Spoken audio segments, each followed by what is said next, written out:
Emma sat by Margaret's bedside, her heart heavy as the old woman struggled to breathe. Liam and Olivia were nowhere to be found. They hadn't visited in weeks. With trembling hands, Margaret reached for Emma, pressing a sealed envelope and a small key into her palm. Her voice, faint but sharp, whispered, "They will now learn what it means to be forgotten." Before Emma could speak, Margaret's eyes closed forever. Later, alone and shaking, Emma opened the letter. Her breath caught as she read the words inside, her eyes widening in disbelief. What Margaret had left behind would change everything. "I used to believe that family meant something. I thought love would be enough to hold us all together. But I learned, slowly and painfully, that some people only care when it's convenient for them. When I married Liam, I imagined holidays filled with laughter, birthday dinners where everyone showed up, and weekends spent visiting his mother, Margaret. She was quiet, a little distant at first, but there was a warmth under her guarded shell that I quickly grew to love. I started visiting her even when Liam wouldn't. At first I thought he was just busy with work, but over time his excuses piled up. "She'll be fine," he would say without even looking up from his phone. "She doesn't need me there every weekend. She's used to being on her own." I begged him more times than I can count. "She's your mother, Liam. She misses you." But he would just sigh, like I was asking for something unreasonable. "Emma, stop making me feel guilty," he'd snap. "I've got enough to deal with." I wanted to believe he'd change. I wanted to believe he cared. But deep down, I knew. He'd already abandoned her. Olivia was worse. She'd show up only when she wanted something. A loan, a signature, a favor. She'd sit by her mother's side for 15 minutes, barely making eye contact, pretending to care, and then she'd vanish again until the next time she needed something.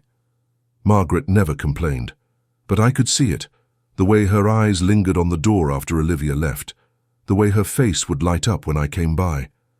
Sometimes I was the only visitor she'd had in weeks. It broke my heart. There were times I thought about walking away. Why should I care when they didn't? Why should I be the one holding Margaret's hand, bringing her groceries, taking her to doctor's appointments? But then she'd smile at me, really smile, and I knew I couldn't leave her. I was there when her breathing grew heavy. I was there when her hands shook so badly she couldn't hold her own cup of tea. And I was there when Liam and Olivia stopped calling altogether. They always had reasons, always had better places to be. Liam was flying for work. Olivia had a big weekend planned with friends. I used to call and leave messages trying to get them to visit, but after a while I just stopped. I stopped expecting them to show up. And when Margaret's health finally began to fade for good, I was still the only one by her side. Now, sitting in the lawyer's office just days after her funeral, I can still feel the weight of that sealed envelope she pressed into my hand before she passed. I haven't told Liam or Olivia about it. Not yet. Something in Margaret's final words told me to hold on to it. For now. The room is too quiet as the lawyer, a stern man in thick glasses, begins reading Margaret's will. I watch Liam sitting stiffly, his jaw tight, pretending this is just a formality. Olivia is scrolling on her phone, barely listening. Part of me wonders if they even feel sad. Do they even know what they've lost? The lawyer clears his throat, pulling me back. Per Margaret Blake's final wishes, all her financial assets, properties and personal belongings are to be left to... He glances at the page and his voice hardens. Emma Blake. The words hang in the air like thunder. Liam's head snaps toward me. What? Olivia's phone slips from her hand and clatters to the floor. That's impossible. She's our mother. The lawyer doesn't flinch. Everything has been lawfully signed and witnessed. Margaret Blake has left her entire estate to Emma Blake. There are no assets left to either Liam Blake or Olivia Blake. Their faces twist in rage and confusion. Liam's voice trembles, but it's not from grief. It's from anger. She must have tricked her. This is some mistake. This isn't fair. Olivia's eyes blaze as she spits out, "You don't deserve a penny of it." But all I can hear are Margaret's final words echoing in my mind. They will now learn what it means to be forgotten. I open my purse and feel the edge of the envelope still tucked safely inside. My hands shake as I slide it out. I tear it open carefully, my heart pounding. As I unfold the letter, my breath catches. My eyes widen in shock at what Margaret has left behind. I sat in my car, the letter trembling in my hands. I'd read the address over and over again, but it still didn't feel real. It wasn't anywhere I recognized. A small, forgotten road on the edge of town, deep past the streets where the houses stopped and the trees took over. I had no idea Margaret even owned another property. Liam and Olivia were still yelling when I walked out of the lawyer's office. I didn't say a word to them. I didn't owe them anything. Not after what they'd done. They never asked about Margaret, they never cared. And now they were furious that I'd been left with everything. But what hurt the most was that I wasn't even sure they wanted her love. They only wanted what she had left behind. I followed the twisting roads until the houses faded away and the forest thickened around me. It was quiet, except for the soft hum of my tires on the gravel.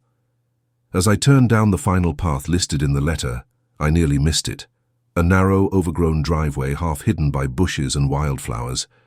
I pulled in slowly, my heart beating faster with every turn of the wheel. And then I saw it. The cottage. It was small, tucked away in the trees like it had been waiting there for years. The paint was chipped, the windows dusty, but something about it felt peaceful, safe, like it had been Margaret's secret refuge. I stepped inside, the wooden door creaking softly. Dust floated in the beams of sunlight cutting through the windows. It smelled like time had stopped here. The furniture was simple, a cozy armchair, a faded rug, shelves lined with old books and knickknacks that must have meant something to her. And then I saw them, stacks of journals carefully placed on a small wooden table in the corner.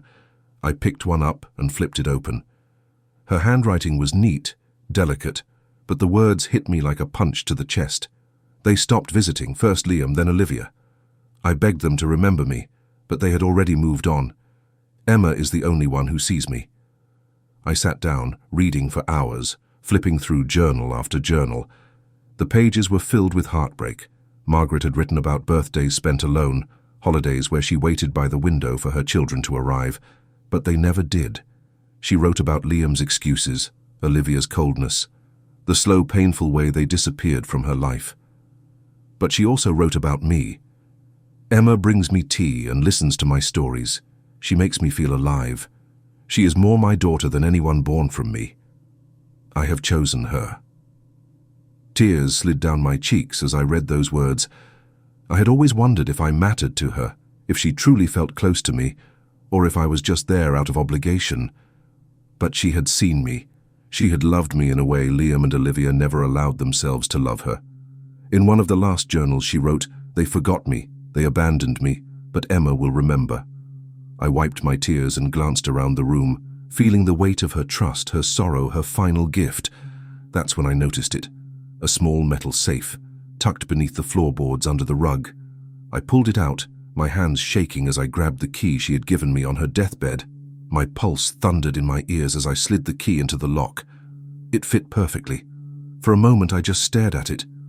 Part of me was afraid of what I might find inside. Was it money? More secrets? Something that would explain why she had gone to such lengths to leave everything to me. Slowly I turned the key until I heard a soft click. I took a deep breath and opened the safe. What I saw inside made me gasp. Inside the safe, neatly stacked bundles of cash glowed under the soft light pouring through the window. My breath hitched. I had expected maybe a few letters, maybe some old trinkets. But this was beyond anything I imagined. There were rows of velvet boxes filled with sparkling jewelry, rings, necklaces, and earrings, some so old they looked like family heirlooms. Tucked underneath them were carefully folded legal documents, each stamped and signed. I flipped through them with trembling fingers. One after another I saw that over the past several years, Margaret had been quietly transferring everything, her savings, her shares, her properties, into my name, bit by bit, as if she had been preparing for this day for a long, long time. My heart pounded. She had planned it all. She had known Liam and Olivia would be angry. She had known they would come looking. I sat on the floor of the dusty cottage, overwhelmed. Part of me wanted to cry, Part of me wanted to laugh. Margaret had made sure her final wish couldn't be undone. Not easily, anyway. I realized this safe wasn't just full of money. It was full of trust. It was her way of telling me, you mattered to me, you were there when no one else was. And then I heard it, the unmistakable crunch of tires on gravel outside. I froze. A moment later, Liam's voice slammed through the quiet, sharp and furious. "Emma, I know you're in there." How did he find me? I quickly closed the safe and shoved it back beneath the floorboards, tossing the rug over it just as the door burst open. Liam stormed in, his face flushed, his jaw clenched so tightly I could hear his teeth grind. So this is where she was hiding everything. His eyes darted around the room, landing on the scattered journals and the key still in my hand. "What did you find?" I stood up slowly, trying to steady my breath. "It doesn't matter. You made your choice a long time ago, Liam." His fists balled at his sides. "You think you're entitled to her life, to her things. She was my mother." "You didn't act like she was your mother," I shot back, my voice firmer than I expected. "You ignored her. You left her alone. I was the one who cared for her. I was the one who stayed." His face twisted in frustration. "You think that makes you the owner of everything she built? You think a few visits and grocery runs give you the right to take what's ours?" "It's not yours," I whispered. "It never was. She made her choice." He stepped closer, towering over me, his voice low and dangerous. "You're going to hand over whatever you found, all of it, or I'll make sure you regret it." I didn't back away. "You have no right." "Oh, I'll find a right," he growled. "I'll take you to court. I'll fight you until you have nothing left. You think you can outsmart me, Emma? You think some dusty papers are enough to keep me out? You're wrong. I have every resource, every connection, and I won't stop until I get what's mine." His words slammed into me like a wave, but something inside me, something I didn't know was there, stood tall. "Go ahead," I said softly. "Take me to court. Try to tear me apart. But you know what, Liam? You already lost. You lost when you walked away from her. You lost when you stopped showing up. You lost long before today." His eyes narrowed, sharp with fury and disbelief. "We'll see about that." Without another word, he stormed out, slamming the door so hard the walls seemed to shake. I rushed to the window, my heart racing as I watched him speed away. I sank onto the couch, clutching the letter from Margaret in my hands. I wasn't sure if I had the strength to fight him in court. I wasn't sure what would happen next, but one thing was crystal clear. Liam wouldn't stop. He was coming for everything. And I would have to be ready. The legal papers arrived 3 days later, shoved into my mailbox like a cruel surprise. Liam wasn't bluffing. He and Olivia were suing me, claiming I manipulated Margaret, that I coerced her into changing her will, that I isolated her from her family. They called me a thief. They painted me as a liar. And somehow people believed them. It spread fast, faster than I thought possible. Friends I'd known for years began to distance themselves. They stopped returning my calls. Some crossed the street when they saw me coming, pretending not to notice me. Others whispered just loud enough for me to hear, their words cutting deeper than I cared to admit. She used that old woman for her money. Imagine tricking your own mother-in-law like that. How greedy can one person be? Every time I stepped outside, I felt their eyes on me. My phone buzzed constantly with messages I didn't want to read. Even people I once trusted were now taking sides. Just not mine. I wasn't just fighting Liam and Olivia. I was fighting the story they were telling about me. And worst of all, Liam was relentless. His lawyers hounded me with letters and court filings. They demanded I return the assets, claiming I had poisoned their mother against them. They even dragged up moments from the past, tiny arguments, offhand comments, to make it seem like I'd always planned this, like I'd been waiting in the shadows, ready to steal everything. The weight of it all crushed me. I cried myself to sleep most nights, wondering how it had come to this. I had taken care of Margaret because I loved her. I never asked for anything.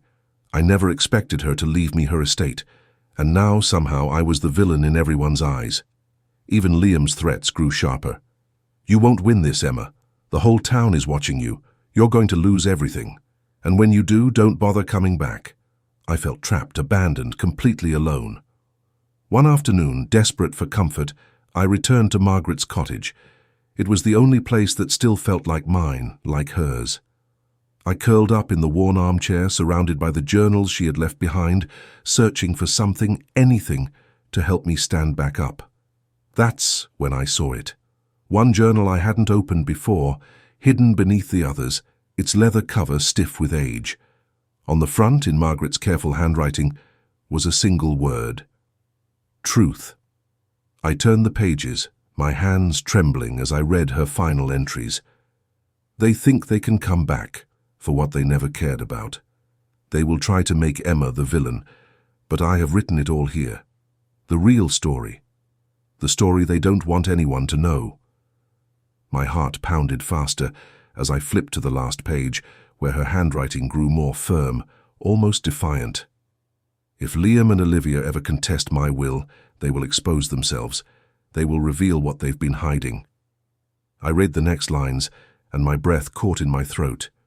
Margaret had kept detailed records, bank transactions, emails, letters, all proving that Liam and Olivia had been secretly pressuring her to sell her house and cash out her savings, long before she had gotten sick. She had written everything down: dates, times, conversations. And most shocking of all, she had copies of the contracts they had tried to force her to sign. They wanted her money, even then.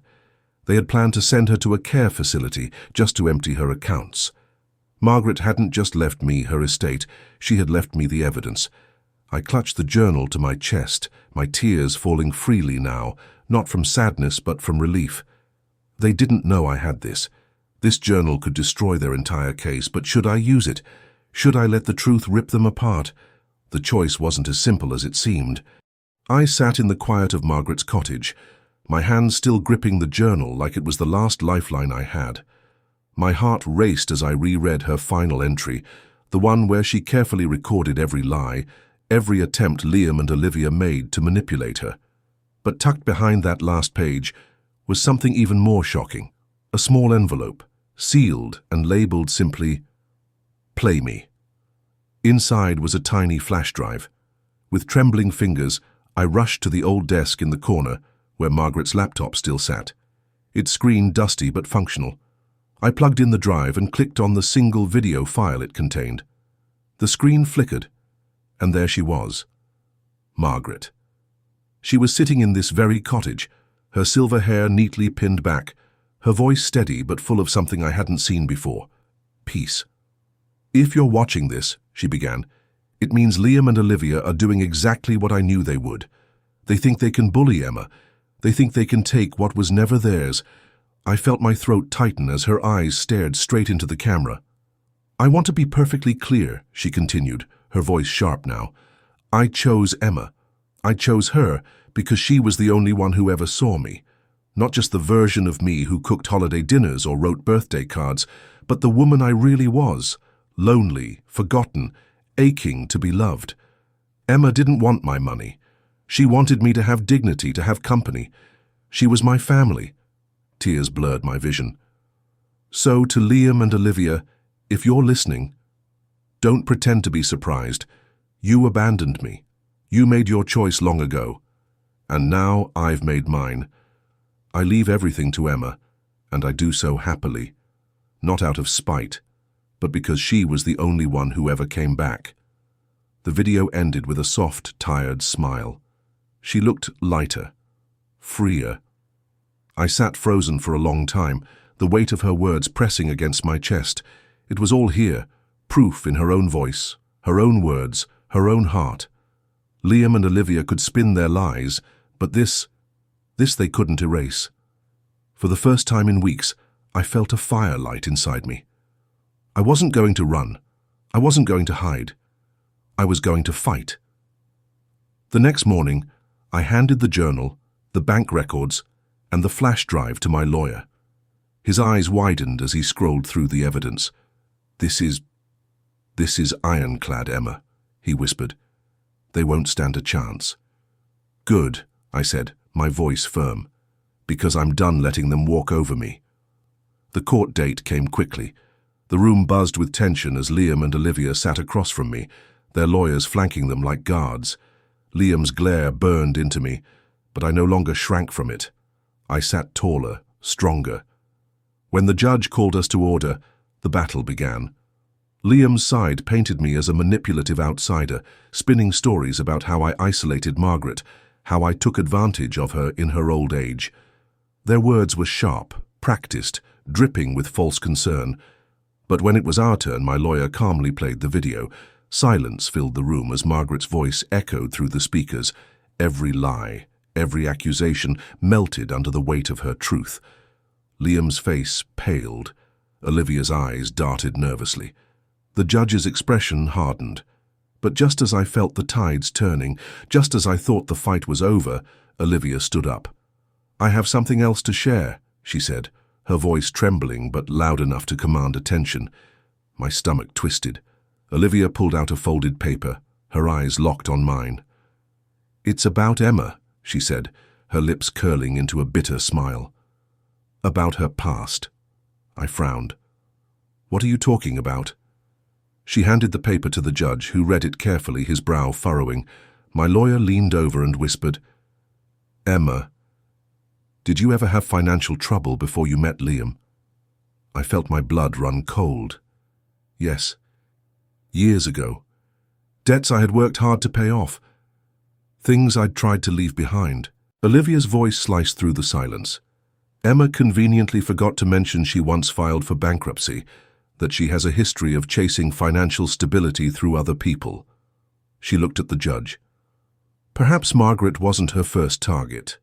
I stared at Olivia, my heart pounding. I had never hidden my past, but I had never expected her to twist it like this. The courtroom buzzed as whispers spread like wildfire. Just when I thought I had won, Olivia pulled me right back into the storm. The courtroom crackled with tension as Olivia's words echoed in my ears, sharp and cruel. "She didn't just manipulate our mother," Olivia said, her voice smooth like she had rehearsed it 100 times. "Emma was having an affair. She used another man to gain our mother's sympathy and twist her into changing the will." Gasps filled the room. I felt my heart thudding so loud I could barely hear the judge asking Olivia to explain herself. I shook my head, my lips parting in disbelief. "That's not true." But Olivia was relentless. She turned to the crowd, feeding their curiosity. She played the poor abandoned daughter-in-law, but in truth, she had someone else all along. She was planning to leave Liam the second she secured the inheritance. My body went cold. Liam leaned back in his chair with a smug grin, his eyes glinting with false victory. He thought he'd finally crushed me. I tried to speak, but my throat tightened. The shame, the humiliation. Even though it was all a lie, Olivia had poisoned the room. People wanted to believe the worst about me. It was easier. It made their story of me complete. Emma, the gold digger, the liar, the cheater. I could see it in their faces. The doubt, the judgment. The judge turned to my lawyer. "Does the defense have anything else to present?" My lawyer stood, calm and steady. "Your Honor, we have one final piece of evidence. A video, recorded by Margaret herself." He handed over the flash drive, and within seconds, Margaret's familiar voice filled the courtroom. The room fell silent. Margaret's words were like steady waves washing over the chaos. She spoke of her loneliness, of Liam and Olivia's absence, of the way I cared for her without asking for anything in return. "I chose Emma," she said clearly, "because she never saw me as a burden." She paused, her voice softening. "And if my children ever try to rewrite this story, let them know. I saw their greed. I felt their neglect. And I am not mistaken. I leave everything to Emma, with full knowledge of who she is. She is my family. She is my home." The judge's gaze hardened as the video ended. He turned to Liam and Olivia, their faces now pale, their shoulders sinking. "I have heard enough," he said firmly. "The evidence is clear. Emma did not manipulate Margaret. The will stands as written, case dismissed." Liam slammed his fist on the table. Olivia's mouth hung open in disbelief. I should have felt triumphant, but all I felt was a quiet sadness. This fight had torn apart what little remained of our family, but maybe it had never been whole to begin with. Liam pushed past me as he stormed out of the courtroom. "You think you've won?" he hissed. "You'll regret this." Olivia glared at me, but followed him without another word. I stood in the center of the courtroom as people slowly trickled out, their whispers still following me, but I didn't care about them anymore. When the reporters crowded around me outside, asking what I would do with Margaret's fortune, I answered honestly. "I'm cutting all ties with Liam and Olivia," I said, my voice steady. "I won't spend another second of my life chasing people who were never really family." The cameras flashed as they asked the question they were all waiting for. "What will you do with the inheritance?" I smiled, a soft, quiet smile Margaret would have been proud of. "I'm giving it away." They gasped. "All of it?" "Yes," I said firmly. "Margaret's story isn't just about money, it's about being seen, about being cared for. I'm starting something in her name, Haven House, a home for the elderly who've been forgotten by their families, just like she was." The reporters kept shouting questions, but I walked away not needing to hear them. For the first time, I felt free. Free from Liam, free from Olivia, free from the bitterness they tried to bury me in.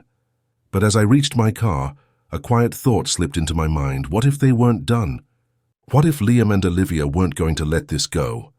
I poured every last cent of Margaret's inheritance into something I knew would make her proud, Margaret's Haven.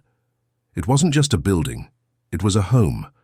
A warm, open place where the elderly, forgotten by their own families, could come and feel seen, heard and loved. No one would sit alone here. No one would fade into the background like Margaret once had. I watched as the walls filled with laughter, as strangers became friends, as forgotten people found family again. The rooms buzzed with card games, knitting circles and quiet conversations over hot tea. The garden bloomed, and so did the people inside. Each day, I met someone who reminded me of Margaret, the woman who had been written off by her own children, who died in my arms not because I was her daughter by blood, but because I was the only one who stayed. For the first time in years, I felt light. I no longer carried the weight of trying to fix people who didn't want to be fixed. I didn't need Liam's approval. I didn't need Olivia's friendship. I had built something that mattered. But the shadows of the past tried to follow me. Liam sent letters, demanding meetings. Olivia left voicemails dripping with bitterness. "You owe us something," she hissed in one message. "No," I whispered back to no one. "I don't owe you anything, not even a memory." I never called them back. I never answered. The newspapers picked up the story of Margaret's Haven. They called me the daughter by choice. Some painted me as the villain who gave away a fortune. Others called me a hero. But none of it mattered to me. What mattered were the lives I touched, the hands I held, the rooms I filled with light. One afternoon, as I sat in the garden of Margaret's Haven, a soft breeze brushed against my face. I looked up at the sky, tears filling my eyes. "I kept my promise, Margaret," I whispered. "They won't forget you." And neither would I. I had created a place where the forgotten became the celebrated, where no one had to die alone. Margaret had always said people chase the wrong things, money, power, control, but what they really want is to be remembered, to be loved. I finally understood. As weeks turned into months, Margaret's Haven grew. Volunteers came, strangers donated, families reunited. And I built something more than a center. I built a family. The people who filled these halls saw me. They didn't care about my past. They didn't care about the lies Olivia told or the mistakes I'd made years ago. They cared about the woman in front of them, the woman who stayed. I walked through those halls every day with my head high, not as the woman Liam abandoned, not as the outsider Olivia tried to destroy, but as Emma, whole, free. I never saw Liam or Olivia again. I didn't need to. They were left with nothing, not my money, not my time, not even my memory. In the end, it wasn't the inheritance they lost. It was me. And I. I finally walked away, not just from them, but from the girl who once begged to be seen. I didn't need them anymore. I was finally home. I was finally free. If this story touched your heart, if you believe like Emma that family isn't always about blood but about who truly stands by you, Don't forget to like, share, and subscribe to the channel. Share this story with someone who needs to be reminded that we can choose our family and we can build something beautiful from pain. Hit the notification bell so you won't miss more powerful stories like this, stories about love, betrayal, and finding freedom in the most unexpected places. Because sometimes, like Emma, walking away is where the real story begins.